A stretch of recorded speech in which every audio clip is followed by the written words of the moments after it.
아까 창세기 말씀을 드렸습니다. 창세기는 무엇에 관한 책이라고 말씀을 드렸습니까? 기원이 나오는 것이지만 기원보다 더 중요한 것은 하나님이 누구신가? 그러니까 창세기를 잘 이해를 못하면, 창세기에서 말씀하시는 하나님을 우리가 잘 만나지 못하면 성경 전체에 대해서 오해할 수 있습니다. 실제로 그렇습니다. 우리가 신론이라고 하는, 사실상 한국교회가 가지고 있는 문제들이라고 여러 방면에서 많은 분들이 이야기하는 부분들이 있는데, 그 중에 한가운데 한 가지가 무엇이냐면 신론의 문제다라고도 이야기를 합니다. 그것은 뭐냐면 성경의 하나님하고 우리가 오래도록 유교적 그리고 무속적, 불교적으로 살아왔던 그 문화 속에서 하나님을 믹스해 놓고 유교적인 하나님, 무속적인 하나님, 불교적인 하나님을 우리가 하나님으로 믿고 있기 때문에 생겨나는 폐해가 너무나 심각하다라는 겁니다. 근데 그 폐해가 일어나는 이유는 창세기의 하나님에 대해서 우리가 온전히 이해하지 못하기 때문에 생겨나는 겁니다. 그러면 성경 전체에서 하나님에 대해서 가장 잘 설명해 주는 것은 창세기이기 때문에 그렇습니다. 그것도 어디에 말씀이냐면 창세기 1장 1절이 전부입니다. 태초에 하나님이 천지를 창조하셨다. 사실 여기에 다 있습니다. 저는 선교사라고 그랬습니다. 중국 장족이라고 한 중국 사람을 만나고 혹은 장족들을 만나서 말씀을 전하면 제일 그들이 넘어가지 못하는, 결국은 끝까지 그들이 하나님의 복음을 영접하느냐 안 하느냐, 하나님의 백성이 되느냐 안 하느냐의 씨름은 뭐에 대한 씨름이냐면 창세기 1장 1절의 씨름입니다. 태초에 천지를 창조하신 하나님을 믿느냐 안 믿느냐라는 거예요. 다른 그 무엇이 좋다 할지라도 이것을 넘어서지 못하면 결국은 돌아서지 않는다라는, 결국은 다시 돌아가고 만다라는 겁니다. 왜 그럴까요? 이것이 전부이기 때문에. 하나님의 말씀도 왜 그 말씀이 우리가 믿어야 될까요? 그것이 하나님의 말씀이기 때문에 믿을 수 있는 것이, 하나님의 언약이 우리를 구원해 주신다라고 하셨던 그 언약도 하나님의 언약이다라고 하는 것이 성립되어질 때 그것이 우리가 믿을 수 있는 거예요. 근데 그 하나님이 어떤 하나님인가? 그것이 해결되지 않으면 안 된다라고 하는 것이죠. 그래서 창세기 같은 경우는 이 하나님에 대한 것을 우리에게 전하고 있다라고 하는 것, 그것이 중요한 부분이다라고 하는 것들을 꼭 기억해 주셨으면 좋겠습니다. 책 이름을 보면 베르시시트에서 처음에 태초에, 대부분 히브리어 성경의 히브리어는 히브리어 성경의 첫 단어를 따라서 쫓아갑니다. 그러니까 태초에 천지를 창조하시나 할 때 태초에라고 하는 베르시트가 성경의 첫 글자였습니다. 그래서 창세기, 이것이 이제 저희들이 이제 중국어 성경을, 우리는 한글 성경은 대부분 중국 성경의 한자를 그대로 번역해 와서 지었기 때문에 중국에서 창세기라고 지었던 것을 쫓아서 저희들이 창세기라고 하고 있습니다. 하나님께서 세상을 창조하셨다라고 하는 그 창조의 이야기다라는 의미를 가지고 있습니다. 기록자는 우리가 흔히 모세라고 보고 있습니다. 모세. 성경에서 모세라고 주장하고 있고, 저자에 대한 부분들은 보수적인 것, 전통적인 것, 그리고 진보적인 요즘 학자들의 주장들 다양할 수 있지만 그래도 가장 정통적으로 성경에서 주장하고 있는 것을 쫓아서 저희들이 말씀을 드립니다. 그리고 그 외에 다른 이견들이 있으면 그런 이견들을 팁 처리로 각각의 책마다 넣어놨습니다. 그래서 그런 것들은 참고하시면 좋겠고, 저희들은 일반적으로 저희들이 정통적으로 내려왔고 성경에서 이야기하고 있는 주장들, 성경에서 말하고 있는 말을 쫓아서 기록자들을 이야기합니다.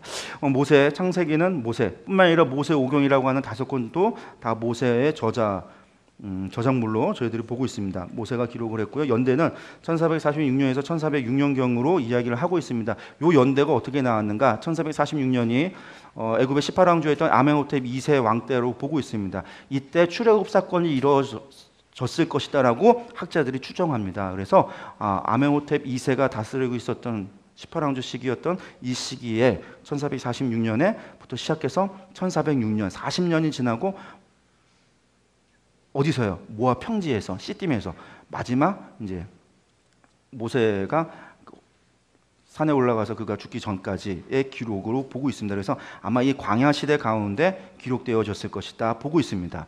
그러면 이 광야 시대 가운데 가장 먼저 기록된 책은 어떤 책일까요? 가장 먼저 기록된 책은 레위기입니다. 레위기. 시내산에서 기록되어졌던, 성막을 짓고 하나님의 영광이 셰케나와 같이 지성소 가운데 임하시고 나서 모세를 부르시고 나서 하나님께서 말씀하셨던 것이 레위기, 기록된 문서가 레위기였습니다. 그래서 레위기가 가장 먼저 기록되어졌고 아마 그 이후로 하나하나 기록되어지지 않았을까 저희들이 추측하고 있습니다. 그리고 그렇다고 한다면 이 창세기의 독자, 가장 첫 번째 독자는 누구였을까요? 당연히 광야 시대를 살았던 그 이스라엘 백성들이었을 겁니다. 그러니까 창세기의 이야기는 사실은 그 시대를 살았던 사람들의 경험담을 그들이 기록한 책은 아닙니다. 그러니까 아담이 기록했다거나 노아가 기록했다거나 아브라함이 기록했거나 요셉이 기록한 것이 아니라 그들 이후에 1446년 이후에 시내산을 지나가는 광야 시대 때 하나님께서 그들에게 필요로 인하여 기록한 책이 창세기다라고 하는 것을 우리가 추측해 볼 수 있습니다. 뿐만 아니라 왜 그렇게 해야 됐을까? 그들이 460년 동안 애굽에서 종살이 하다가 나옵니다. 그들이 나올 때 분명히 질문할 것을 모세도 알았습니다. 그래서 출애굽 당시 하나님을 만났을 때 하나님께 물어보죠. 하나님, 저들이 하나님이 누구시냐고 물어본다면 제가 무엇라 대답해야 됩니까? 라고 할 때 나는 스스로 있는 자 여호와라, 야훼라, 하나님이 당신의 이름을 알려주셨습니다. 그러니까 스스로 있는 자다. 이 스스로 있는 자가 얼마나 어려운 이야기입니까? 너무나 간단하지만 또 어려운 이야기. 하나님 어떠한 형상으로도 만들지 말라고 했습니다. 당시의 모든 우상은 형상을 가지고 있어서 사람들이 그것을 보면 이해하기가 쉬웠습니다. 다산의 신 같은 경우, 아스라나 아스타롯 같은 경우는 우상 자체가 어떻게 되어 있죠? 수많은 젖을 가지고 있는 여성 상입니다. 그러니까 그냥 그 상만 봐도 이거는 무엇이다? 다산을 상징하고 있구나. 그런 걸 알 수 있다라는 겁니다.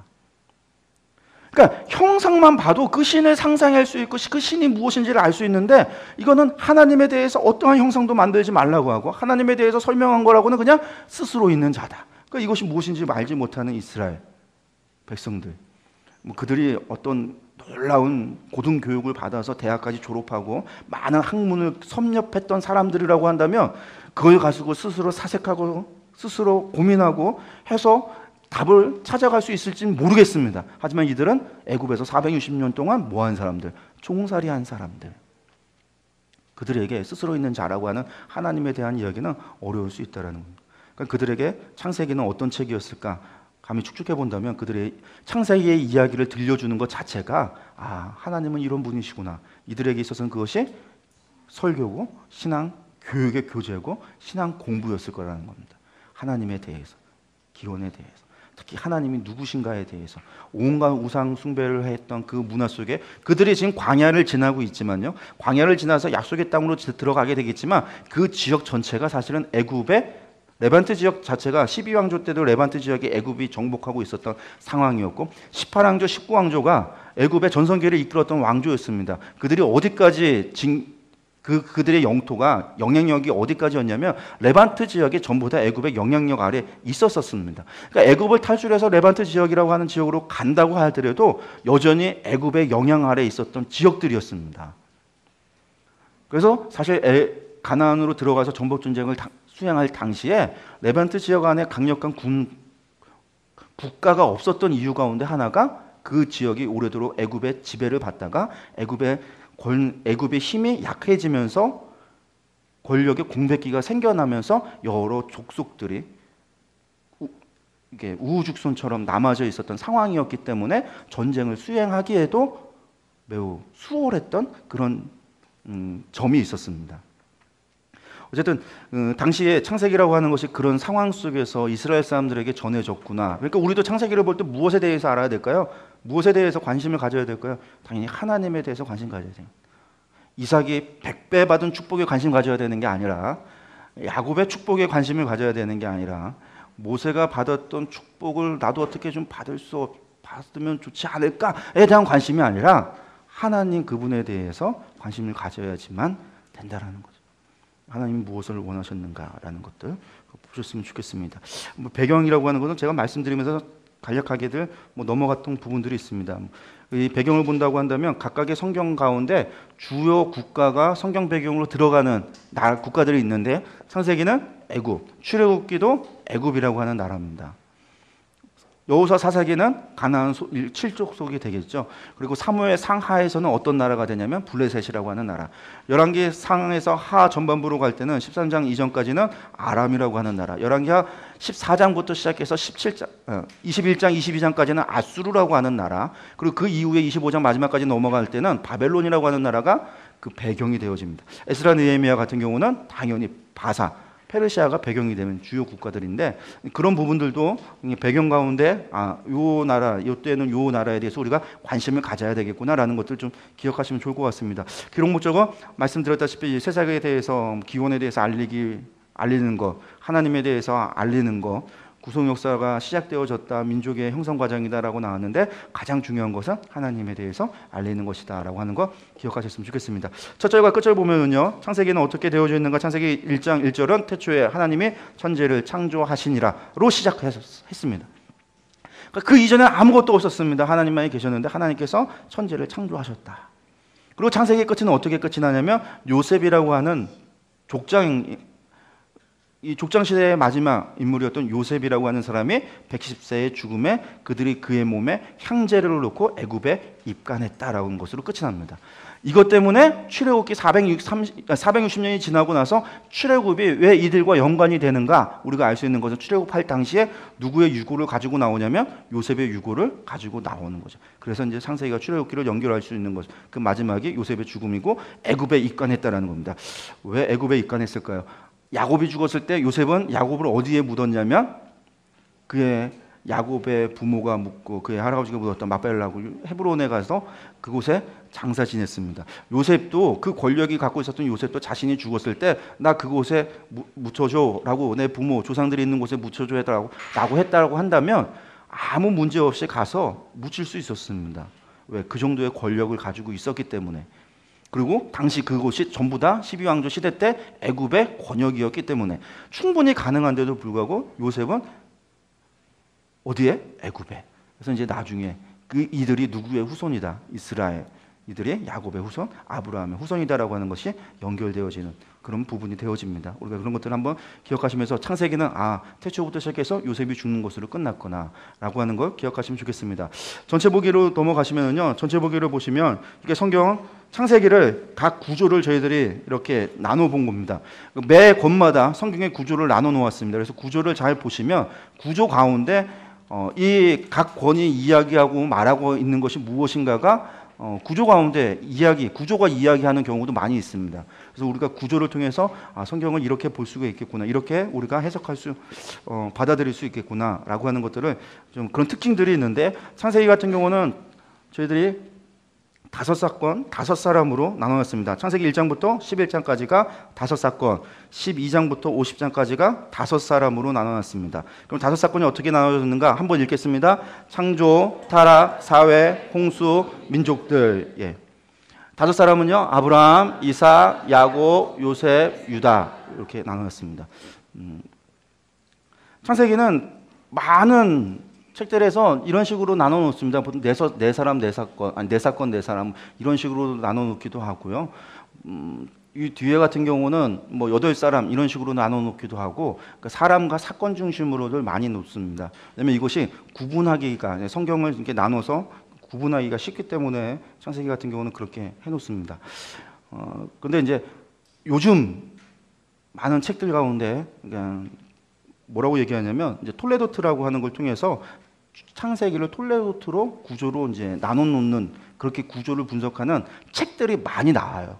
그래서 이제 아마 신학생 때 공부하시면서 구약개관이나 구약에서 창세기 같은 경우 공부하신 분들은 한 번씩은 들어보셨을 겁니다. 이게 이제 팁으로 들어가 있는데 톨레도트라고 하는 것이 뭐냐면 이것들은 뭐뭐의 세대들이다 해서 11개의 톨레도트로 시작합니다. 그래서 그 세대가 이렇다. 이 계보가 이렇더라. 그래서 이제 번역되어지기를 창조의 이야기가부터 시작해서 하늘과 땅의 내력, 이 내력이 톨레도트를 번역할 때 한국어로 번역하면서 내력이라고 한 거고요. 아담의 계보는 5장 1절부터 계보는 이렇더라. 이 계보도 톨레도트를 번역해 놓은 겁니다. 노아의 족보라고 하는 것도 톨레도트를 번역할 때 족보로 번역해 놓은 겁니다. 그래서 노아의 족보, 노아의 아들과 셈과 함과 야벳의 족보, 셈의 족보, 데라의 족보, 이스마엘의 족보, 이삭의 족보, 에서의 족보, 야곱의 족보 이런 식으로 해서 톨레도트로 구조를 11개의 구조로 나눠 놓는 경우가 많이 있습니다. 책들 가운데. 근데 이것이 갖고 있는 장점은 뭐냐면 모든 일들은 원인이 있어서 결과가 나오는데 이것이 원인과 결과를 보기에 이 세대 계보를 통해서 어떤 원인이 있어서 이런 결과가 나타났는가라고 하는 것을 보기에 편하다라고 하는 장점과 세대가 연결되어지니까 이 이야기가 단락이 아니라 서로 간에 연관이 있다라고 하는 것을 보는 장점은 있는데 여러분들 보시면 이 족보로 이 내용을 가지고 창세기를 생각해 보면 좀 안 맞는 것이 있어요. 뭐가 있냐면 우리 머릿속에는 아브라함이 창세기에 제일 많이 등장하는데 이건 도대체가 아브라함의 족보가 없으니까. 그죠? 아브라함의 족보가 없습니다. 족보 나오니까 족보가 있는 거는 아는데 내가 기억하기로는 4장, 5장 족보가 있는 거는 아는데 왜 이렇게 다 족보일까? 뭐 이렇게 이제 구조를 하기에는 일반 저희들이 보기에는 더 어렵다라는 겁니다. 여기 교수님들이나 학자들이 이렇게 보기에는 그분들에게는 더 편하고 구조가 그분들에게는 잡을 수 있는 건 좋을지 모르지만 우리가 교회에서 실제로 사용하고 이야기하는 데는 이 구조보다는 창세기를 이해하는 데는 이 구조가 좀 더 쉽지 않겠는가라고 하는 것과 함께 저희들이 다섯 사람이라고 해서 5사람을 강조하는 이유가 하나 있는데 그것은 뭐냐면 유다라고 하는 사람을 38장에 한번 나오는 이 유다의 이야기를 여기다 집어넣은 이유가 출애굽기 이후의 사건 속에서 우리가 보게 되어지는 것은 유다 지파가 요셉보다도 더 중요하다라는 겁니다. 에브라임과 므낫세 지파로 나눠지고 나중에 요셉 지파라고도 불리우고 북이 이스라엘로 가지만 성경에서 정말로 중요하게 역사 가운데 나타나고 있고 등장하고 있는 사람은 유다라고 하는 유다 지파 사람입니다. 그래서 유다 지파 가운데서 결국 다윗이 태어나고 그리고 그 이세의 뿌리 가운데 누가 나타나는 겁니까? 예수 그리스도께서 나타나고 성경조차 역사조차도 북이스라엘 사라져서 포로 후기에는 그러니까 처음에는 이스라엘을 어떻게 불렀냐면 이스라엘이라고 불렀다가 남북으로 나눠져서 북이스라엘, 남유다 이렇게 불렀다가 북이스라엘 멸망하고 나니까 유다라고 불렀다가 그리고 포로 후기 잡혀갔다가 돌아오고 나서는 그냥 바사의 행정구역상 그것이 요단 서편이 유다라고 그냥 불리워서 유다라고 불리다가 로마 시대로 넘어가면서 라틴어로 유대로 바뀌면서 유대로 불려서 오늘날도 그냥 유대라고도 이야기를 하거든요. 그러니까 계속해서 유다가 강조되어지고 있는데 성경에서 유다가 중요한데 그 유다가 왜 그럴 수 있었는가? 왜 장자가 아닌 유다가 왕의 귀를 하나님으로부터 받게 되는 그런 복을 받게 되어지는가라고 하는 것이 창세기의 유다의 이야기 속에서 우리가 생각해 봐야 될 문제가 아니겠는가라고 해서 저희들이 유다라고 해서 5사람을 넣습니다. 아니면 뭐 8사람 나눌 때는 주요 인물 아브라함, 이삭, 야곱, 요셉 가운데 부록으로 한 명씩 들어가서 아브라함은 루시, 이삭에는 이스마엘이, 야곱에는 에서가, 요셉에는 유다가 이렇게도 보는 사람도 있지만 저희들이 그렇게까지 볼 필요 없고 그냥 아브라함, 이삭, 야곱, 요셉 가운데 유다라고 하는 사람이 들어가고 있구나라고 하는 것들 기억해 주셨으면 좋겠습니다. 그리고 우리가 창세기를 볼 때 그 사람들이 족장들이 언제 죽는지에 대해서 저희들이 한번 장수를 확인해 본다고 한다면 이 사람 이야기가 얼만큼 나오고 있구나라는 것들을 좀 확인해 볼 수 있습니다. 아브라함은 12장에 등장하죠. 12장에서 등장해서 25장에 죽습니다. 그래서 아브라함은 25장, 그러니까 창세기가 50장 가운데 절반 25장에서 죽고요. 이삭은 25장에서 26장입니다. 25장 19절 후반부에서 26장, 거의 26장 한 장이 이삭에 대한 이야기인데, 이삭은 언제 죽냐면 35장 가야 죽습니다. 35장에. 이삭은 35장에 죽고요. 야곱은 27장에서 36장까지 야곱의 이야기지만, 야곱은 언제 죽냐 하면 49장에서 죽습니다. 49장. 요셉은 언제 죽냐? 요셉은 50장에서 죽습니다. 그러니까 그들의 세대가 그렇게 길게, 이야기는 야곱의 이야기가 36장에서 이렇게 나눠놨지만 아니다. 이삭의 이야기는 26장에서 한번 나오지만 아니다라고 하는 것들 또 기억해 주셨으면 좋겠습니다. 뒤에서 나눌 이야기지만 여기서 미리 얘기하고 간다면, 이삭 같은 경우도, 그러니까 아브라함, 이삭, 야곱, 여러분들 아브라함하고 이삭하고 야곱이 같이 살았습니다. 언제까지요? 야곱이 집 떠나기까지, 도망가기까지. 아브라함이 죽었을 때까지 야곱은 에서와 함께 이삭 같이 살았습니다. 야곱의 아브라함의 신앙을 보고 산 거죠. 단절이 아니다라고 하는 겁니다. 이삭 같은 경우는 26장 한 장을 나옵니다. 참 이분은 100배의 축복을 받고 온유한 사람이고 그렇게 위대한 족장 가운데 한 명으로 평가가 되어집니다. 할 이야기가 없다라고 하는 것은 그만큼 그가 하나님 앞에서 그냥 순종하며 살았기 때문에, 그러니까 굴곡이 있어야 재미있고 이야기가 많지만 굴곡 없이 그가 평생을 하나님의 말씀에 순종하며 살았던, 블레셋에서의 그 사건 이후에는 그가 그렇게 살았다라고 하는 이삭인데, 유대 사람들, 이스라엘 사람들은 오늘날 그것에 대해서 뭐라고 얘기냐면, 이삭이 그렇게 복받은 거는 아브라함이 이삭을 바칠 때 아브라함이 이삭을 바친 게 아니라 이삭이 아브라함에게 붙잡혀준 사건이다. 이삭이 힘이 더 세고 아브라함이 꼬부랑 할아버지가 됐던 그런 아브라함에게 이삭을 묶을 때 이삭은 아무런 반항하지 않고 순순히 아버지에게 묶여지는, 그게 무엇을 상징하는지 스스로 알면서도 그렇게 했었던 사람이라고 이야기하지만, 이삭이 137세에 눈이 멉니다. 137세에 야곱인지 에서인지 구분하지 못하도록 눈이 멀었던 사람입니다. 137세에 눈 멀었는데 그때 야곱이 도망가죠. 그리고 이삭이 언제 죽냐면 180세에 죽습니다. 43년 동안을 눈먼 상태로 사는 거예요. 그 중간에 리브가가 언제 죽었는지는 모르지만, 근데 그가 죽는 그 순간까지 다시는 에서와 야곱을 봤는가? 에서는 모르겠지만 야곱은 이삭이 죽고 나서야 야곱이 옵니다. 아버지 장례 치르러. 그러니까 죽기 전까지 안 왔다라는 겁니다. 고향으로 돌아와서도 아버지 찾아가질 않았습니다. 만나지 않았다라는 거. 아마 에서도 그러지 않았을까. 그 두 아들놈이 아버지가 두 눈 먼 거 뻔히 알면서도 이삭은 43년 동안을 두 눈 먼 상태로 살았다라는 거예요. 그 과정 가운데 야곱이 77세에 도망가고 97세 20년이 지나서 고향으로 돌아오고 108세 약 11년이 지나서 요셉을 잃어버립니다. 요셉이 이제 애굽으로 팔려가고, 그러고 나서 110세가 되던 해가 이삭이 죽는 180세예요. 그러니까 그가 110세가 돼서야 이삭이 죽는 것을 봅니다. 그러니까 이게 서로 간에 연관이 되어져 있다라고 하는 것들이 있는데, 이삭의 이야기가 35장까지 나오고 연관되어져 있구나라고 하는 것들, 그러니까 그런 것들을 한 번 정도 기억해 두시면 좋을 것 같습니다.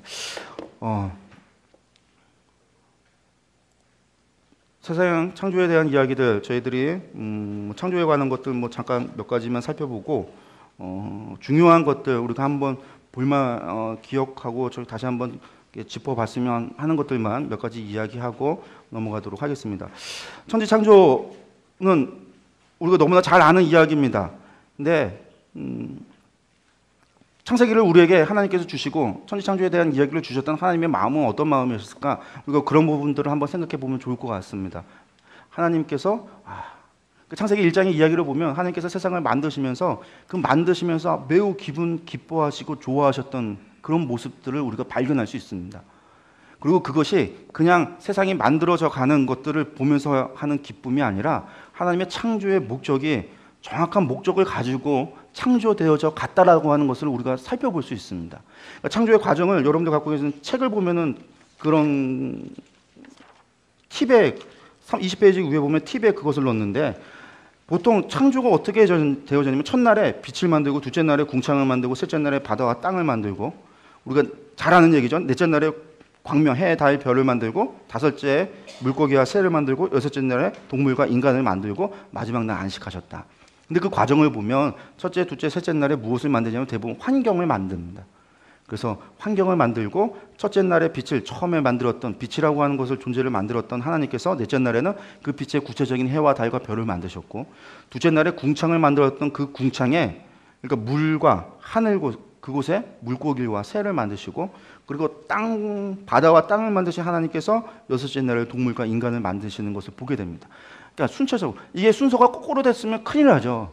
인간을 먼저 만들어 놨다면 만들어 놓는 그 순간에 존재하지 않았겠죠. 동물을 만들어서도 안 되고 이 순서가 하나님께서 그 계획 가운데 인간이라고 하는 것을 마음에 두고 하나님의 창조의 목적일 그 사람을 만드시고 그 사람에게 가장 아름다운 동산과 아름다운 것으로 세상을 만드시기로 하나님께서 계획하시고 그것을 순차적으로 만들어 가셨다라고 하는 것을 볼 수 있고 그 과정 가운데 보시기에 좋았더라 하나님의 기뻐하심이 그 창세기 가운데 나타나고 있다라고 하는 겁니다. 그리고 그것은 하나님께서 소유하실 장난감을 만든 것이 아니라 하나님께서 소유할 하나님의 달과 별과 세상의 꽃과 그런 것을 만든 게 아니라 전적으로 그 모든 것이 누구를 위한 거였냐면 사람을 위한 거였습니다. 그렇죠. 저희 우리 주일학교 아이들한테 이야기하면 되게 좋아하는데 하나님께서 세상을 원숭이를 위하여 만들었다고 한다면 세상엔 바나나 하나만 만들었어도 원숭이는 죽을 때까지 평생을 행복하게 자족하며 만족하며 살았을 텐데 하나님은 바나나 하나만 만드시지 않았습니다. 하나님이 물고기를 사랑하사 물고기를 위하여 세상을 만드셨다면 온 천하 만물이 바다로 덮으시고 그곳에 그냥 플랑크톤만 잘 자라게 만드셨으면 좋은 해를 주셔서 플랑크톤만 잘 만드셨어도 물고기는 죽는 그 순간까지도 아마 평생 행복했을 겁니다. 그런데 하나님은 우리에게 정말 다양한 먹을거리를 만드시고 그것을 구분할 수 있는 미각도 우리에게 주시고 그리고 그것을 향유할 수 있는 지적인 능력도 우리에게 주시고 식욕도 주셨어요. 세상을 온 흑백으로 만드실 수 있는 하나님, 온통 빨갛게도 만드실 수 있는 하나님이 아름다운 색을 만드시고 그것을 구분할 수 있는 눈도 우리에게 주셨습니다. 누구를 위하여 세상을 만들었는가? 하나님이 우리를 위하여, 인간을 위하여 그 모든 것을 다스리고 그 모든 것을 향유하고 그 모든 것을 누리고 그 모든 것을 관리하고 그 모든 것에 하나님을 대신한 주인으로서 살아갈 수 있도록 하나님이 만드셨다라는 거예요. 그러면서 그것을 만들어가는 그 마음이 어떻게 했냐라는 거죠. 보시기에 좋았다라는 겁니다.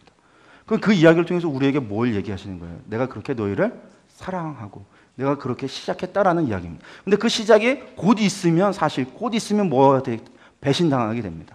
배반당하게 됩니다. 인간이 범죄하게 됩니다. 인간이 하나님의 말씀을 어기기 시작을 합니다. 그런데도 불구하고 하나님은 뭐 하셨다라는 거예요? 그것을 기대하고 하나님께서는 인간을 만드시면서 그렇게 기뻐하시고 그렇게 즐거워하시고 그렇게 행복하시며 만드셨다.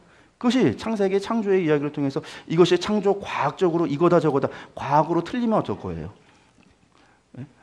그렇다고 해서 창조가 무식되어지는 것이 아니라 이것은 그렇게 묻고 따져야 되는 것이 아니라 분석해야 되는 문문이 아니라 하나님이 우리를 사랑하셔서 그 사랑으로 만드신 하나님의 마음을 나 좀 알아봐 달라는 것이죠. 왜? 아는 자가 없으니까요.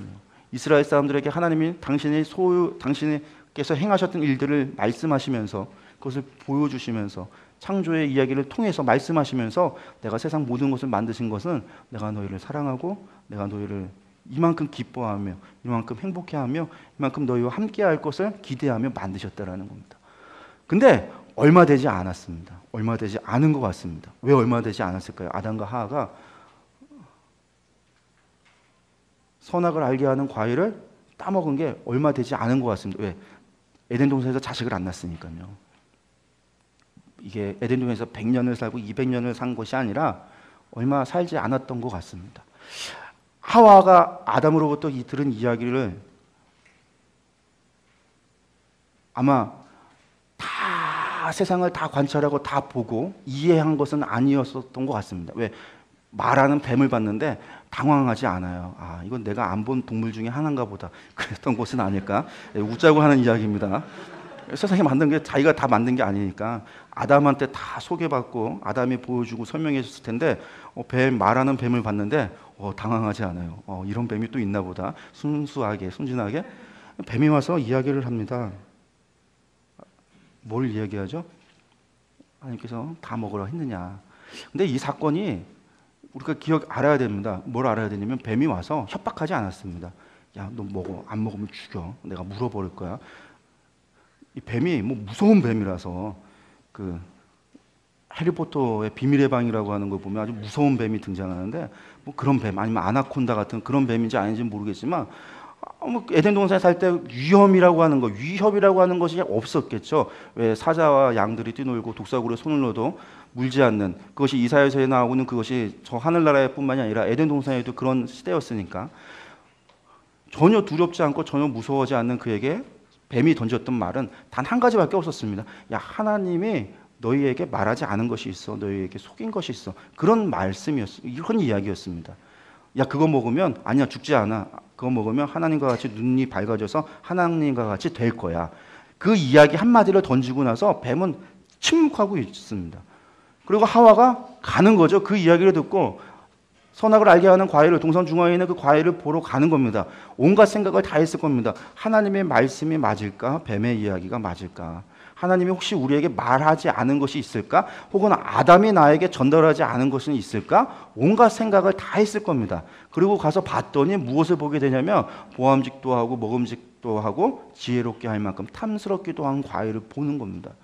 그리고 그 자리에서 또 뱀이 먹어 하지 않았습니다. 성경은 하와가 그냥 먹었다라는 거예요. 만약에 하와가 그 순간에 아니야, 하나님의 말씀이 맞아. 하나님은 분명히 맞아. 하나님은 우리를 속이시지 않는 분이야. 하나님은 결단코 거짓을 말할 수 없고 하나님은 우리에게 모든 것을 알려주신 분이라. 내가 하와가 그렇게 하나님에 대하여 신뢰하고 있었다라고 한다면 하와는 선악을 알게 하는 과일을 먹었을까요? 안 먹었을까요? 안 먹었을 겁니다. 근데 하와가 그 순간에 하나님은 우리에게 말하지 않은 것이 있었구나. 하나님은 우리에게 숨긴 것이 있었구나. 이 이야기는 뭐냐면 하나님을 향한 신뢰가 깨진 겁니다. 깨지고 나서 그가 봤을 때 그가 무엇을 의지하게 되냐면 자신의 판단을 보암직도 하고 먹음직도 하고 지혜롭게 할 만큼 탐스럽기도 한 것을 보고 먹는 겁니다. 아담은 어떻습니까? 하와를 봤습니다. 먹고 죽었으면 괜찮은데 먹고 안 죽었어요. 과일을 들고 왔습니다. 나 먹었어. 먹고 죽지 않은 하와를 보고 아담도 먹는 거죠. 타락 사건은 하나님을 향한 무엇이 깨진 사건이냐면 신뢰가 깨진 사건입니다. 하나님을 향한 신뢰가 깨졌기 때문에 무엇을 하지 않는 거냐면 하나님의 말씀을 믿지 못하게 되는 것이고 하나님의 말씀을 믿지 못하니까 먹지 말라 하는 것을 먹는 불순종의 사건이 일어나게 되는 사건입니다. 그래서 타락의 사건이라고 하는 것은 하나님을 향한 신뢰가 깨진 사건이다. 하나님을 향한 믿음이 깨진 사건이다. 불순종의 사건이다. 그러니까 하나님께서 하나님의 백성을 만드시고 하나님의 백성을 세워가실 때 요구하시는 것이 무엇이냐면 너희는 우리에게 요구하는 것은 순종을 요구하고 믿음을 요구하고 하나님을 신뢰하기를 요구하시는 거예요. 그런데 하나님은요, 그 사건이 터졌음에도 불구하고 하나님은 참으시고 인내하시고 자비하셨다라는 거죠. 그 사랑이. 뭐 그런 이야기들 우리가 좀 기억하셨으면 좋겠고요. 그 다음에 근데 그곳 이어서 또다시 인간의 범죄가 나옵니다. 가인과 아벨의 사건이 나옵니다. 가인과 아벨 사건에서 우리가 좀 기억하셨으면 좋겠는 게 무엇이 있냐면 여러분들 하나님께서 아벨의 제사를 받으시고 가인의 제사를 받지 않으신 이유는 무엇일까요? 우리가 흔히들 아벨은 피로 제사를 드려서 하나님께서 받으셨고 가인은 곡식으로 드려서 제사를 받지 않았다라고 우리가 그렇게 쉽게 이야기를 합니다. 근데 성경은 그것에 대해서 이야기하고 있지 않습니다. 성경을 봤더니 5대 제사 가운데 무엇도 있더라. 소제도 있더라. 곡물로 드리는 제사도 있더라. 하나님은 곡물로 드리는 제사도 받으십니다. 하나님께서는 뭐 드라큘라처럼 피를 좋아하셔서 피 제사만 받으시는 분이 아니시고 스테이크를 먹어도 피가 뚝뚝 떨어지는 덜 익은 것을 먹으시는 하나님이 아니시고 하나님은 곡식도 받으시는 하나님이시다라는 거예요. 근데 성경은 뭐라고 기억하고 있냐면 아벨과 아벨의 제사를 받으셨고 가인과 가인의 제사를 받지 않았다라는 겁니다. 제사와 함께 무엇이 같이 가냐면 아벨이라고 하는 사람, 가인이라고 하는 사람을 보는 거죠. 하나님께서는요, 아벨이 제사드리기에 합당한 사람이었기에 하나님께서 받아들일 만한 했기에 아벨을 받으셨다라는 거예요. 그것은 아벨의 믿음이, 아벨이 하나님을 신뢰하고 하나님의 믿음으로 하나님의 말씀에 순종하는 삶을 살았던 사람이기에 그의 제사를 그와 함께 받으셨던 거고, 가인이라고 하는 사람은 받지 않았다라는 겁니다. 가인과 가인의 제사. 봤더니 가인이 어떤 놈인지 나오는 거죠. 아벨을 동생을 돌로 쳐 죽이는 첫 살인을 범하는 자였다라는 겁니다. 그리고 하나님이 질문할 때 하나님께서 물으실 때 거기에 회개하는 것이 아니라 도리어 하나님께 묻고 따졌다라는 겁니다. 그리고 하나님께서 그것에 대해서 죄에 대해서 하나님께서 지적하시니까 자신이 이제 겪게 될 일에 대해서 도리어 하나님 앞에 두렵고 떨리다고 이야기해. 하나님 너무 심한 벌이십니다라고 한 것처럼 그렇게 이야기하고 있는 가인을 보게 됩니다. 근데 하나님은 어떻게 하시냐면 가인의 죄 가운데 끊임없이 뭐 하시냐면 참고 참으시는 거죠. 그래서 가인에게 살 수 있도록 제사를 안 받았을 때 죽일 수도 있었습니다. 벌하실 수 있었습니다. 아벨을 죽였을 때 벌하실 수도 있었습니다. 하나님께서 먼저 가인의 죄에 대해서 책망하셨을 때 벌하실 수도 있었습니다. 근데 성경을 보니까 하나님은 계속해서 참으시고 자비하셔서 살 길을 주었다라는 겁니다. 가인과 아벨의 이야기에는 가인하고 아벨의 대조는 첫 번째 제사 드린 거 그 하나만이 있고 나머지 이야기는 하나님과 가인이 대조되고 있다는 거예요. 하나님은 이처럼 어떠하신 분이시다. 우리에게 자비로우신 분이시다라는 거예요. 우리에게 기회를 주고 또 주고 또 주는 광야 시대를 살아가는 사람들이 10번은 넘게 하나님께 불평하고 불만할 때마다 하나님 앞에 쥐어 터지기도 하지만 하나님은 어떻게 하십니까? 기회를 주고 또 주시는 하나님이세요. 하나님의 마음 같아서는 시내산에서 이미 새롭게 모세야 너로부터 다시 시작하겠다. 하나님 그렇게 한번 벌써 말씀하셨어요. 그렇지만 또 뭐 하시냐면 또 참으시는 거예요. 또 참으시고 또 기회를 주시고 그렇게 자비로 긍휼하시고 사랑으로 하나님께서 다시금 기회를 주시는 하나님의 모습을 보게 되는데 가인의 계보를 들어가서 보니까 가인 한 놈이 하나님을 안 믿기로 작정을 하고 나니까 그 밑에 줄줄이 소세지, 비엔나 소세지처럼 다 어떻게 따라가죠? 하나님을 안 믿는 가인의 후고 계보가 되어집니다. 세세 사성 가운데 에노스 때에 이르러서 사람들이 여호와 하나님의 이름을 부르기 시작하였더라. 하나님의 이름을 부르기 시작했더라. 하나님을 찾았다라는 거죠. 그 이야기는 다른 말로 얘기하면 하나님께 향하여 예배드리기 시작했더라. 하나님의 백성, 하나님의 예배드리는 자들이 세세 계보 가운데 나옵니다. 한 사람이 또 그렇게 잘 믿고 하나님을 섬기고 예배를 드렸더니 줄줄이 비엔나 소세지를 줄줄이 그 계보를 따라서 하나님의 백성이 그러니까 노아까지 연결되어지고 그 세대에 세상에 어떤 죄 가운데 있어서 그렇게 심판을 받아야 되는 그 상황 속에 당대의 의인이었던 노아로 말미암아 하나님께서 새롭게 시작하는 것들을 보게 된다라는 것입니다. 뭐 그런 이야기들 우리들이 쭉 한번 보셨으면 좋겠고요. 넘어가셔서 바벨탑 사건이나 그런 이야기들 잘 아는 이야기이기 때문에 넘어가서 아브라함의 12장으로 넘어가도록 하겠습니다. 아브라함으로 넘어가서 보시면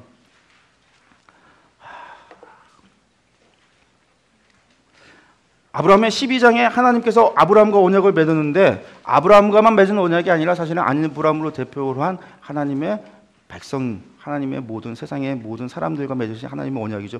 근데 여기서 재미있는 것은 무엇이냐면 하나님께서 복을 주시겠다라고 하는 건데 그 복의 조건은 그냥 고향집을 떠나라. 그러면 하나님께서 하신다라고 하는 거였어요. 그게 하나님의 복이었습니다. 내가 너로 큰 민족도 이루게 할 거고 내가 너에게 땅도 줄 것이고 내가 너에게 복의 근원이 되게 해줄 것이다. 너를 축복하는 자에게 내가 복 줄 거고 너를 저주하는 자는 내가 저주를 할 것이다. 그래서 아브라함 너를 통해서 모든 사람들에게 복이 전달되어질 수 있도록 하나님께서 그 일을 하실 것이다라고 하는 약속이었습니다. 그럼 아브라함에게 요구하신 것은 무엇이죠? 떠나는 거였어요. 떠나는 거. 순종에 대한 것을 요구하셨습니다. 순종에. 그리고 15장에서 하나님께서 아브라함에게 중요한 평가를 하십니다. 중요한 이야기가 나오는데 같이 읽겠습니다. 아브라함이 여호와를 믿으니 여호와께서 이를 그의 의로 여기시고 성경 구역 전체에서 하나님께서 누군가에 대해서 의로 여기셨다라고 하는 말이 나오지 않습니다. 오직 아브라함 한 명에게만 나오고 있습니다. 근데 그 의로 여겼다라고 하는 것이 재미있습니다. 뭐가? 아브라함이 여호와를 믿었더니 의로 여기셨다라는 사건입니다. 그러니까 여러분들 신약은 믿음이고 구약은 행위다. 아니요. 구약에도 믿음이 있다라는 거 기억하셔야 됩니다. 근데 이 믿음이 도대체 무슨 믿음일까? 아브라함이 여호와를 믿었더라. 그러니까 이 믿었다라고 하는 말을 우리가 조금 이해를 돕기 위해서 설명을 한다면 믿었다라고 하는 것과 동일하게 사용하는 단어들이 어떤 단어들이 있냐면 우리 한국어에는 믿었다라는 말 그리고 신뢰했다라는 말도 있고요. 의지했다라는 말도 되고요. 대신 사용할 수 있고 어떤 경우에는 확신하다라고 하는 말도 믿었다라는 말을 대신하여 사용할 수 있습니다. 그러니까 아브라함이 여호와를 믿었더니 그러니까 아브라함이 여호와를 신뢰했더니 여호와께서 그를 의로 여겼더라. 아브라함이 여호와를 확신하였더니 여호와께서 이를 의로 여기셨다. 아브라함이 여호와를 의지하였더니 여호와께서 이를 의로 여기셨다. 이렇게도 표현할 수 있습니다. 근데 이때 의미들은 좀 다릅니다. 뭐냐? 아브라함이 여호와를 믿었다라는 얘기는 아브라함이 여호와께서 말씀하신 것을 믿었다라고 이야기할 수 있고요. 아브라함이 여호와를 신뢰하였더니라는 말은 뭐냐면 아브라함이 여호와를 신뢰할 수 있는 분으로 알았다라는 이야기입니다. 아브라함이 여호와를 확신하였다라고 하는 것은 무엇이냐면 아브라함은 분명한 확신을 하나님 여호와께 두었다라는 거예요. 자신이 행하는 모든 일에 대한 확신은 어디에 두었더라? 여호와께 두었다라는 의미입니다. 아브라함이 여호와를 의지했다라는 얘기는 아브라함이 여호와의 말씀을 의지했다라는 것으로 이야기할 수 있습니다. 그러니까 이렇게 하면 좀 더 이해가 믿는다라고 하는 것이 어떻다라고 하는 것을 생각해 볼 수 있습니다. 그러니까 앞으로도 믿는다라고 얘기하는 것을 얘기할 때 이렇게 네 가지를 한번 집어넣고 생각해 본다면 이 사람들이 하나님의 말씀을 믿었고 하나님을 신뢰할 수 있는 분으로 알았고 그의 확신을 하나님께 두었고 그래서 하나님의 말씀을 의지했구나. 그래서 이 사람들이 이러한 믿음의 삶을 살았구나. 믿음의 선진들이 되었구나 라고 하는 것들이 되어집니다. 근데 이 네 가지 중에 선제되어져야 되는 것 한 가지가 있습니다.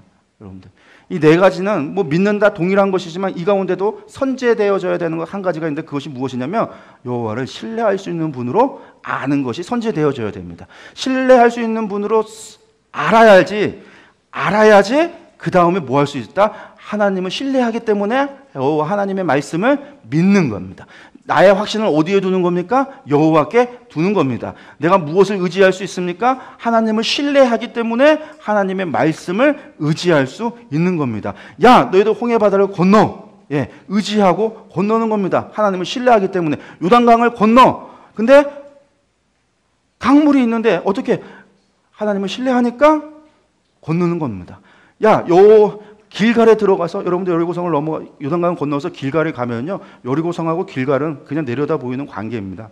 얼마 몇 킬로 떨어져 있는 게 아니에요. 매우 요단강에서 요한강 시딤에서 요단강 도하에서 그리고 여리고로 올라가는 길에 그냥 바로 붙어 있는 그 중간이 길갈인데 거기서 요단강 건넌 다음에 거기서 너희들 다 할래? 말도 안 되는 얘기죠. 그 앞에 적병이 있는데 여리고에서 성문 열고 언제 쫓아내려고 뛰어내려오는데 성문 열고 뛰어내려오는데 30분도 걸리지 않습니다. 몇 분 걸리지 않는 거리인데 거기서 할례해 갖고서 누워요. 세겜에서 시므온과 레위가 할례 시켜놓고 들어가서 둘이서 한 성읍을 다 도륙했었습니다. 그런데도 그거 알아. 하나님을 신뢰하니까 하나님의 말씀을 의지할 수 있는 겁니다. 그래서 뭐 하게 되는 거죠? 순종하게 됐다라는 거예요. 우리가 이런 것들을 좀 같이 생각해 보셨으면 좋겠어요. 아브라함에 대해서 하나님께서 그렇게 이야기하고 말씀하고 있다라고 하는 것입니다. 그 아브라함에 대한 이야기, 그래서 아브라함에게 하나님께서는 그의 믿음을 의로 여기셨을 뿐만 아니라 사실상 그의 믿음 자체가, 그의 인생 자체가 하나님을 신뢰하지 않고선 살아갈 수 없는 삶을 살았습니다.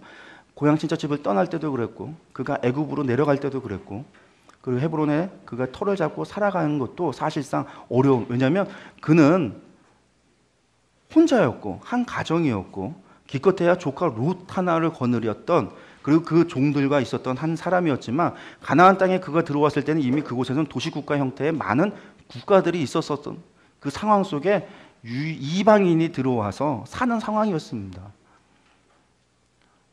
그가 그곳에서 하나님을 의지하지 않고는 그가 그곳에서 살아갈 수 없었던 겁니다.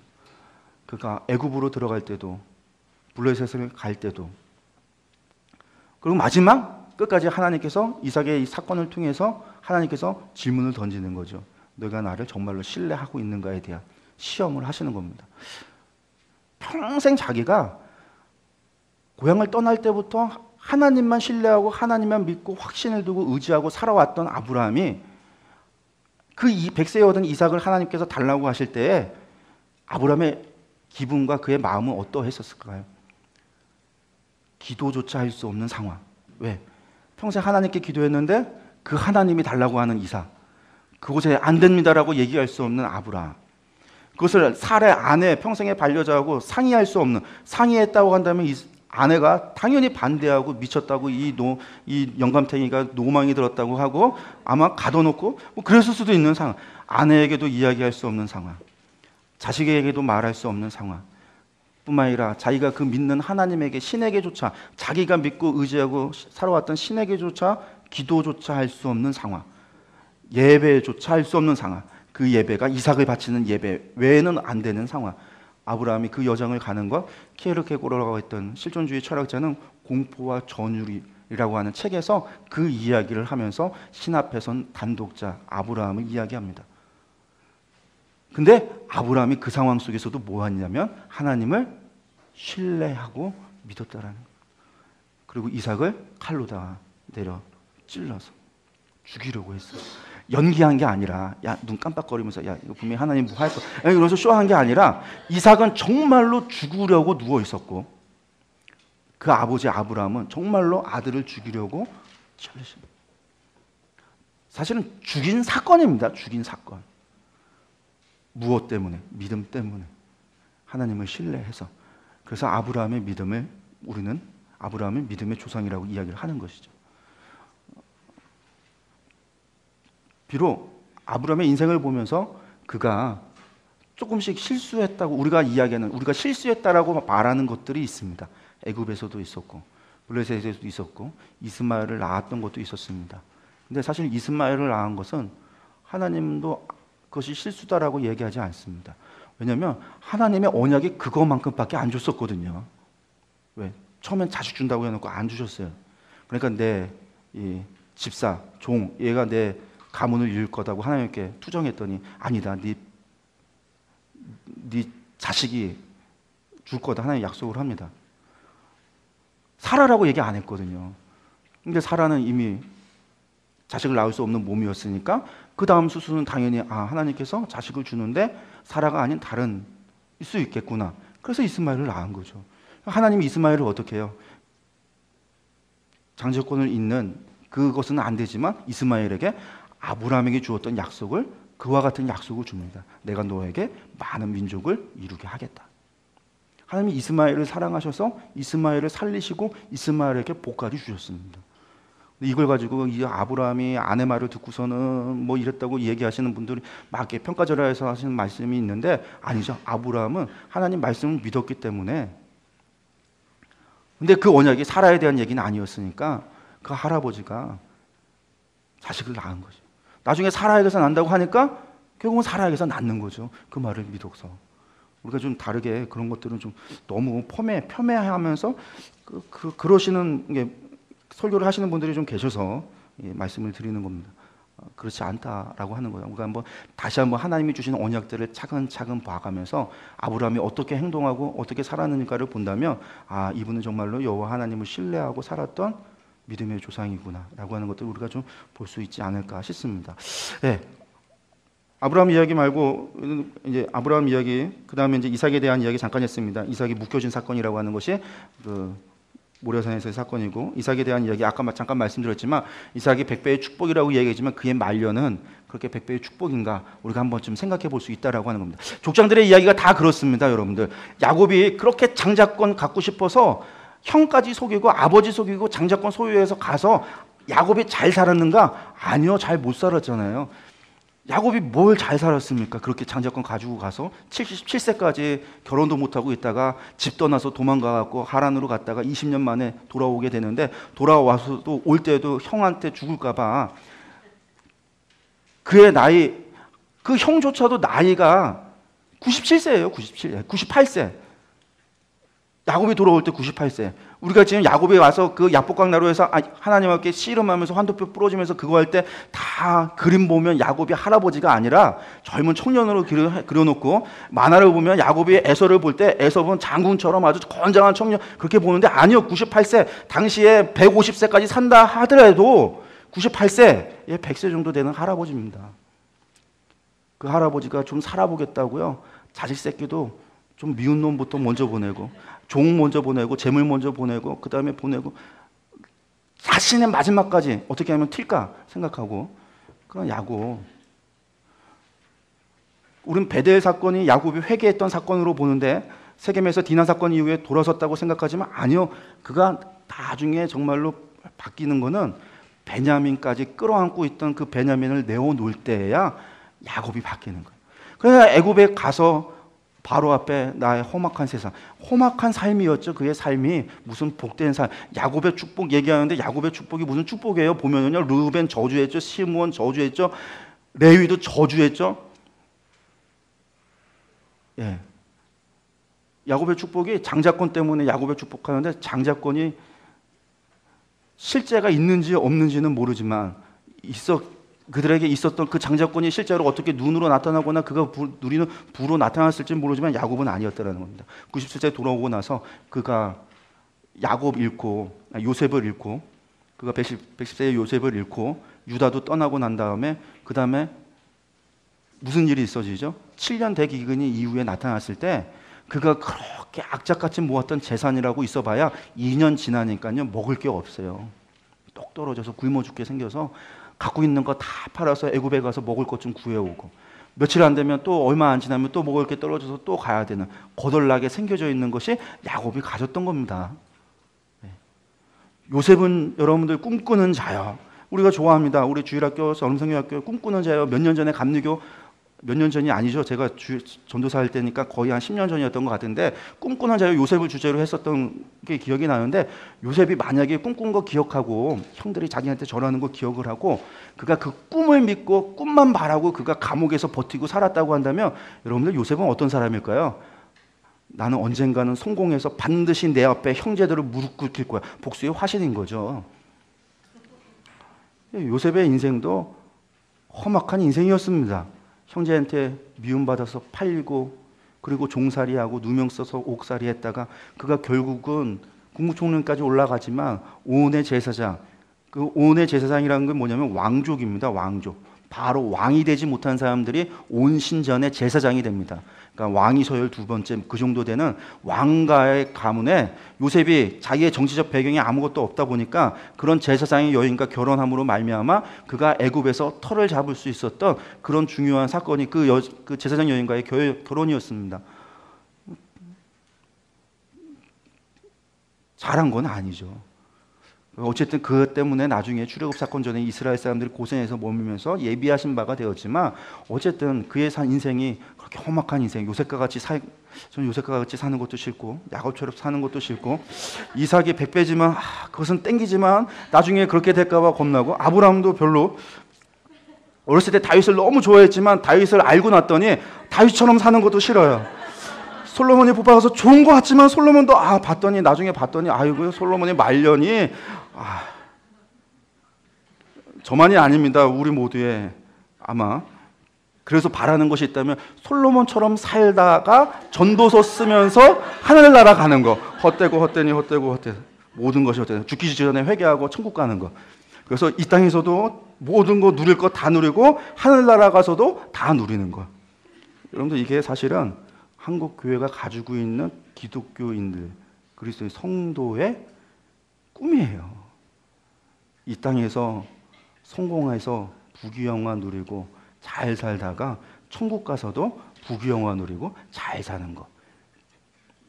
그게 신앙생활의 목적이고 그게 천국가입니다. 그래서 모든 천국 꿈 환상 본 사람들은 다 뭐라고 그러냐면 그곳에 가면 황금으로 길이 깔려있고 온갖 보석으로 집이 되어져 있고 이 땅에서 내가 아멘하면 천국에서 내 집에서 잔디가 하나씩 올라가니까 아멘을 많이 하십시오. 뭐 별의별 얘기들 다 하는 그 제가 어렸을 때 부흥회 때 들은 이야기입니다. 예, 그게 우리의 교회예요. 근데 족장들은 그런 삶이 아니에요. 근데 중요한 건 그들이 그런 삶 속에 그들이 아니라 하나님이 그들과 함께 했다라는 거예요. 아브라함이 실수할 수 있었습니다. 근데 하나님이 아브라함과 함께 하셨습니다. 애굽에서 함께 하셨고 블레셋에서 함께 하셨습니다. 야곱이 그렇게 속여가면서 죄짓고 도망갔는데 하나님은 베델에서 야곱을 만나 주셨다라는 거예요. 두려움 가지고 돌아오면서 회개도 안 했는데 하나님께서 만나 주셨다라는 거예요. 야복에서도 만나 주셨다라는 거예요. 요셉이 감옥에서 그 절망 가운데 있을 때 하나님께서 요셉의 길을 함께 하셨다라는 거예요. 그게 하나님이 우리를 향해서 원하시는, 하나님은 우리와 함께 하기를 원하시거든요. 동행동거하기를 원하시고 내가 너희와 함께 하겠다. 임마누엘이라 함께 하시는 하나님. 그런 이야기들이 우리가 성경을 통해서 좀 살펴보셨으면 좋겠습니다. 마지막으로 한 가지만 더 얘기하고 창세기 넘어가겠습니다. 뭘 얘기하냐면 아까 복을 대해서 얘기 잠깐 했지만 여러분들 성경에서 복 받는 비결은 한 가지밖에 없습니다. 여러분, 복 받는 비결은요, 복 받을 짓을 하면 복 받습니다. 여러분들 벌 받을 짓을 하면 벌 받습니다. 그래서 성경은 하나님은 우리에게 자유의지를 준 겁니다. 근데 우리가 성경을 보고 우리가 살아가면서 자꾸만 운명론적으로 생각하고 운명론적으로 믿습니다. 성경을. 그게 뭐냐면 결정되어졌다라고 믿는 겁니다. 예정과 운명은 다릅니다. 여러분들 예정은 바뀔 수 있는 게 예정입니다. 그건 뭐냐면 하나님은 예정 가운데 선택과 결단은 누가 하도록 하게 했냐면 우리가 하도록 하게 했습니다. 그게 뭐냐면 하나님은 선악을 알게 하는 과일을 만드셔서 인간이 아담과 하와가 그것을 먹을 운명으로 만드신 것이 아니라 선악을 알게 하는 것을 먹으면 죽을 수 있지만 선택을 누구에게 두었다? 사람에게 두었다라는 겁니다. 야곱이 축복했는데 그 축복은 그가 야곱이 축복한 것은 그냥 하나님께 자녀들을 보고 날 잘못한 놈은 잘못했다고 저주했어요. 저주한 것도 있고 복준 것도 있지만 하나님께 기도한 거, 기원한 거 그 이상도 사실 그 이하도 아닙니다. 그냥 기도한 제가 여러분들 위해서 기도해 줄 수 있습니다. 여러분들도 성도들에게 기도해 주는 거 그 이상도 그 이하도 아닙니다. 야곱의 축복이라고 하는 게. 왜냐하면 복은 야곱이 주는 것이 아니라 누가 주는 거기 때문에 하나님이 주는 것이기 때문에요. 복의 기원은 근원은 하나님이시기 때문에 하나님이 하시는 것입니다. 근데 하나님이 무엇을 보냐? 그들의 삶. 야곱도 복 줄 때 어떻게 하고 저주할 때 어떻게 했냐면 르우벤은 그의 야곱의 처 비라의 침대로 올라가서 침대를 더럽혔다라고 해서 그것 때문에 저주받았고, 시므온과 레위는 뭐 때문에? 세겜에서 그 거짓말에서 할례한다고 하고서 들어가서 사람들을 갖다가 다 죽였던, 학살했던 그 일 때문에 그들이 저주를 받았습니다. 운명이라고 한다면 저주대로 가야 되는데 레위인을 봤더니 레위들이 시내산에서 금송아지 절할 때 그들이 절하지 않고 그들이 하나님의 편에 서서 이스라엘 사람 3,000명을 도륙했을 때 하나님은 그것 때문에 레위인들을 살렸고, 레위인들을 초태생 대신에 루벤도 아니고 시므온도 아니고 규의 축복을 받은 유다도 아닌 레위인을 하나님이 받으셨어요. 시므온은 저주받았죠. 마지막에 민수기 보면 바알부올 사건 때 하나님 앞에 범죄함으로 말미암아 그들이 많은 수가 죽었을 뿐만 아니라 모세가 12지파를 보게 기도할 때, 축복할 때 시므온 지파는 빠졌습니다. 그래서 시므온은 그렇게 빠져서 없어지나 봤어요. 그들은 힘도 없어서 땅도 분배받지 못해서 결국 유다 지파가 차지했던 헤브론 밑에 그들이 들어가서 거기에서 살면서 나중에 유다 지파에 흡수돼 버리는, 그렇게 되어졌는 줄 알았더니 계시록에 봤더니 어떻게 되어지냐면 시므온 지파가 그 14만 4천 명 나눌 때 12지파 가운데 들어가 있다라는 겁니다. 여러분들 단지파는 복 받을 때 복 받았습니다. 근데 단지파는 나중에 보니까 빠졌습니다. 왜 빠졌을까요? 그들이 우상숭배 제일 먼저 한 것도 있지만 가나안 하나님께서 땅 분배해 줬던 그 땅에 가서 그들이 안 살았습니다. 정복을 포기했습니다. 거기가 너무 강해서 블레셋이 산지민족이 너무 강해서 단지파가 도망갔더라. 아니요. 그게 아니었어요. 성경은 그렇게 기록되어져 있는 부분이 있지만 그것이 어려웠다고 한다면 다른 지파한테 도움을 구할 수도 있고 아니면 도리어 하나님 앞에 도움을 구했어야 되는데 그들이 그 하나님이 정해 주셨던 분배해 줬던 땅을 버리고 어디로 가냐면 저 북으로 올라가서 하솔 갈릴리 북부 지역으로 올라갑니다. 그곳에 갔더니 그곳이 어떠냐면 정말로 거기는 에덴 동산 같거든요. 그들이 지나왔던 광야길, 그들이 넘어왔던 헤브론 산지, 세겜, 그 지역보다도 너무나 좋은 지역입니다. 그 지역이 온갖 화초와 모든 과실이 나오고요. 너무 좋은 땅이에요. 아름다운 땅이에요. 뿐만 아니라 거기에는 강한 왕도 없었습니다. 왜? 하솔이 무너지면서 이미 그곳은 다 정복되어져서 이미 힘 있는 족족은 없어졌던 상황이니까 단지파가 너무나 수월하게 차지할 수 있었으니까 너무나 수월해진 그곳을 위해서 하나님이 정해놓은 거 버려버리고 그곳으로 올라갔습니다. 그래서 단지파는 북이스라엘 가운데 제일 먼저 멸망한 가장 먼저 정복당할 때 제일 먼저 정복당한 데가 언제나 언제나 가장 우상숭배가 만연했던 곳이 단. 결국은 단지파는 어떻게 되는가? 빠져버렸어요. 계시록에서는.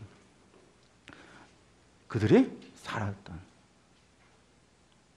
운명은, 그러니까 결정론으로 생각해서는 안 된다라는 거예요. 에서가 하나님께서 이미 야곱을 뱃속에서부터 선택하셨다. 아니, 에서 자체가 인생이 하나님 앞에 회개한 적이 없는 인생입니다. 성경에서 회개했다라는 걸 보여주질 않아요. 하나님은 끝까지 에서를 뭐했다? 사랑했다라고 나옵니다. 나중에 에서 족속도 사랑했습니다. 그래서 정복하지 말라고 그래요. 그리고 가장 먼저 이스라엘이 힘이 있으면 어느 나라부터 복속시키냐면 에돔부터 복속시킵니다. 그래서 에돔으로 하여금 하나님을 섬길 수 있는 기회를 끊임없이 줄 수 있도록 했지만 오바댜 보니까 에돔은 교만하여서 끝끝내 하나님을 섬기지 않는, 그들은 그들의 죄 때문에 멸망당한 겁니다. 그러니까 운명론과 예정론에 우리가 자꾸만 성경을 보면서 운명론으로 가는 경우가 있습니다. 운명과 예정론은 다르다라는 겁니다. 하나님은 우리의 선택을 존중하십니다. 하나님은 우리의 선택한 바를 내버려 두시지 않습니다. 그냥 강제하지 않습니다. 우리도 선택하도록 합니다. 그러니까 그 결정론이 다르다라고 하는 것들 좀 기억하셨으면 좋겠어요. 그리고 그런 하나님은요, 우리를 사랑하시는 하나님은 우리의 선택했다고 해서 버려두고 너 그거 선택했으니까 너 가서 골탕 먹어라, 죽어라, 뭐 재수없게 뭐 해라, 그런 하나님이 아니십니다. 우리는 그럴지 모르지만, 예. 하나님은 잘못된 길로 가면요 99마리 내버려두고 쫓아가서 구해내실 분이 하나님이십니다. 그게 하나님의 사랑이에요. 그러니까 우리가 그 하나님에 대한 사랑, 그 하나님에 대한 신뢰를 가지고 족장들이 살았던 것처럼 우리도 그런 삶을 살았으면 좋겠습니다. 출애굽기 넘어가겠습니다.